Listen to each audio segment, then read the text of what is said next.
എന്താണ് ശ്രീരാമന്റെ ജ്ഞാനം? അയോധ്യയിലെ രാജകുമാരനായ രാമൻ എല്ലാം ഉണ്ടായിരുന്നു: ഒരു രാജ്യം, ഒരു കുടുംബം, ശോഭനമായ ഭാവി.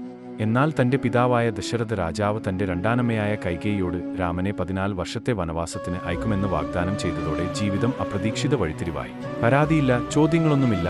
ബഹുമാനത്തിന്റെ ആത്യന്തിക മാതൃകയായ രാമൻ ഒരു മടിയും കൂടാതെ സാധനങ്ങൾ പൊതിഞ്ഞ് കാട്ടിലേക്ക് പോയി. എന്നാൽ അവൻ മരുഭൂമിയിലായിരിക്കുമ്പോൾ കാര്യങ്ങൾ കൂടുതൽ ഭ്രാന്തമായി മാറുന്നു. രാക്ഷസരാജാവായ രാവണൻ തന്റെ ഭാര്യയായ സീതയെ തട്ടിക്കൊണ്ടുപോയി തന്റെ രാജ്യത്തിലേക്ക് കൊണ്ടുപോകുന്നു. ഹൃദയം തകർന്നെങ്കിലും നിശ്ചയദാർഢ്യമുള്ള രാമൻ ഇത് വഴുതിപ്പോവാൻ അനുവദിക്കുന്നില്ല. ഒരു ഇതിഹാസ യുദ്ധത്തിൽ രാമൻ രാവണനെ നേരിടുന്നു. അവിടെ അവൻ യഥാർത്ഥ ജ്ഞാനവും ശക്തിയും കാണിക്കുന്നു.